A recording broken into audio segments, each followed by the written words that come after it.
Meus irmãos e minhas irmãs, paz e bem. É uma tradição que remonta à ordem franciscana de celebrar no dia de sábado a memória de Santa Maria do Sábado. De fato, nós temos lecionários próprios, nós temos diversos formulários de missas para esta ocasião. Então, hoje nós vamos fazer um comentário da Eucologia sobre o primeiro formulário da Missa de Nossa Senhora, que é aquele mais conhecido. A antífona, ela começa assim: Salve, ó Santa Mãe de Deus, vós destes à luz o Rei, que governa o céu e a terra pelos séculos eternos. O mistério que nós contemplamos há pouco tempo atrás do Natal, aonde Maria dá à luz o Rei, o Senhor dos Senhores, e que é aquele rei que governa a nossa história.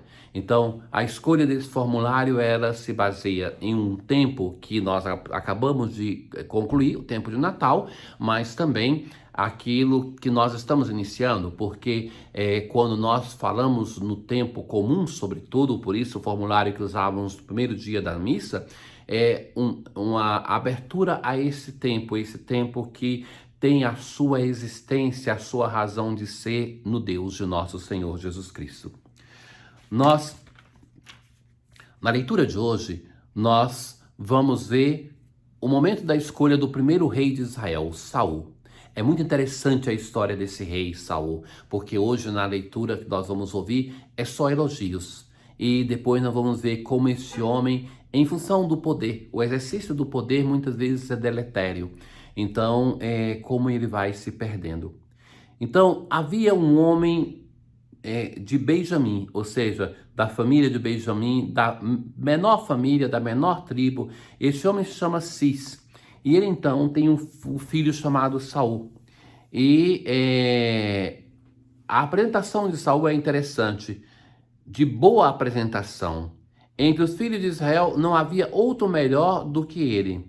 Dos ombros para cima sobressaía a todo o povo. Então, este homem Cis, ele perde os seus jumentos.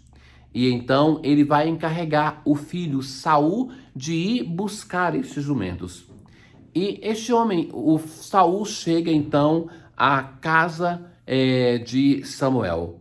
Quando Samuel avistou Saul, o Senhor lhe disse: Este é o homem a quem te farei, do homem de quem te falei.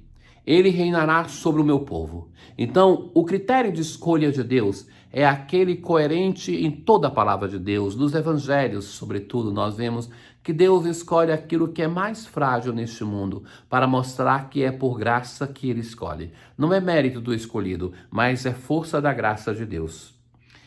E então Saul se aproxima de Samuel e vai dizer: Peço-te que me informes onde é a casa do vidente. Era o próprio Samuel que estava falando com ele. E vai Samuel responder: Sou eu mesmo o vidente.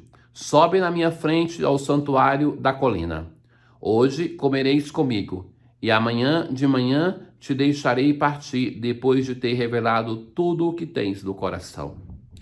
Na manhã seguinte, Samuel tomou um pequeno frasco de azeite, derramou sobre a cabeça de Saul e beijou-o, dizendo: Com isto o Senhor te ungiu como chefe do seu povo, Israel. Tu governarás o povo do Senhor e o livrará das mãos dos teus inimigos que estão ao seu redor. São três símbolos nesta história sobre a escolha do primeiro rei de Israel. Saul chega até Samuel procurando uma jumenta, que era a montadura do rei de Israel quando era um tempo de paz. Então ele vai em busca daquilo que é o símbolo da realeza em tempo de paz. Assim é levado até o vidente Samuel.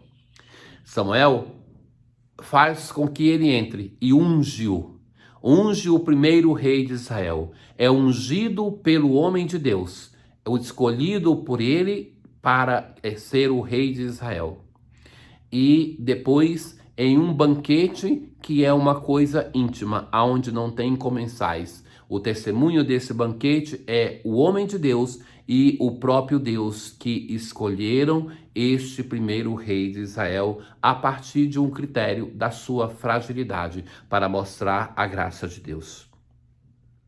No Evangelho de hoje, nós temos alguns símbolos que reaparecem. O mar, já encontramos quando Jesus estava chamando os primeiros discípulos que estão ali na beira do mar. Uma multidão que está presente e é Jesus que ensina. Já há diversos momentos, sem nunca dizer em Marcos qual é o conteúdo deste ensinamento. Então, enquanto passava, isso é interessante, que isso é um modo comum de Deus escolher na palavra de Deus. Deus que passa e escolhe os seus. A passagem de Deus diante daquele que é escolhido. Então ele vê Levi.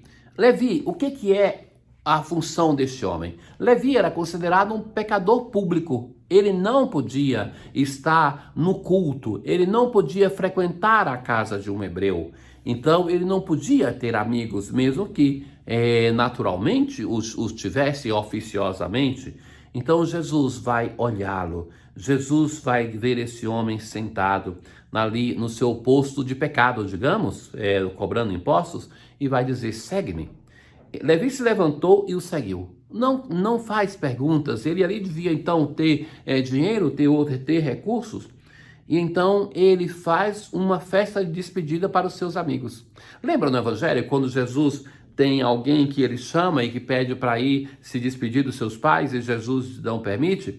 Então, que é aquele discurso de Jesus que é rigoroso, mas que vê que na prática Jesus não só permite Levi de fazer essa festa, mas está ali na casa com ele.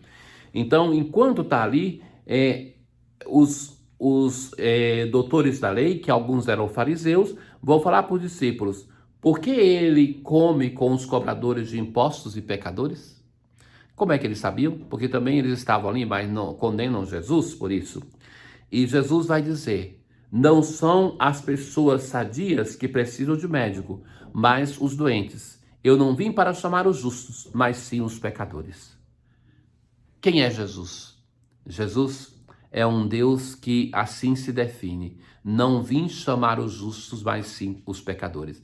Vejam, quando nós imaginamos nosso Deus, nós sempre imaginamos Deus entre os santos e os anjos. Mas Jesus, que é a revelação de Deus para nós, onde ele está? Cercado de pecadores. Porque ele não veio para se acomodar entre aqueles que não precisam dele, mas ele veio para trabalhar como médico daqueles que precisam de ser curados, para os pecadores. Irmãos caríssimos, nós poderíamos então logo fazer a segunda pergunta daquela do Evangelho de Marcos. Qual é a condição que Deus, o seu Evangelho, me coloca para que eu seja discípulo de Jesus? Que eu me reconheça pecador. Que eu reconheça que aquilo que eu possa fazer não é obra minha, mas é obra de Deus em mim. Porque assim também é o critério de escolha de Deus na primeira leitura. Ele escolhe Saul porque é aquele que é o membro da menor família, da menor tribo, para mostrar que é a graça de Deus. Hoje, na eucologia da missa de Nossa Senhora, nós temos no ofertório, na oração sobre as oferendas: socorra-nos, ó Pai, a humanidade do vosso Filho. É essa humanidade que é sinal de salvação, sacramento de salvação para nós. Apagando os nossos pecados, nos torne agradáveis nossas oferendas. Porque através da ação de Deus em nós, que somos perdoados dos nossos pecados, nós nos tornemos uma oferenda agradável. Concedei-nos, e assim na oração pós-comunhão, concedei-nos a graça de imitá-la, a Maria, servindo ao mistério da nossa redenção. Mas, sem dúvida, a oração da coleta é aquele texto mais antigo e mais trabalhado, que se remonta aos sacramentários, ou seja, aquilo que depois é substituído pelo missal, os sacramentários mais antigos, e que vai dizer assim: Senhor nosso Deus, socorrei-nos sempre, concedei-nos sempre saúde de alma e corpo. Então, o suplicar ao Senhor que nos dê saúde. Mas é interessante a ordem de alma e de corpo, porque a busca de saúde no nosso tempo para o corpo se tornou o ídolo epocal. As pessoas fazem tudo para ter saúde e às vezes não se preocupando com o verdadeiro caminho de conversão.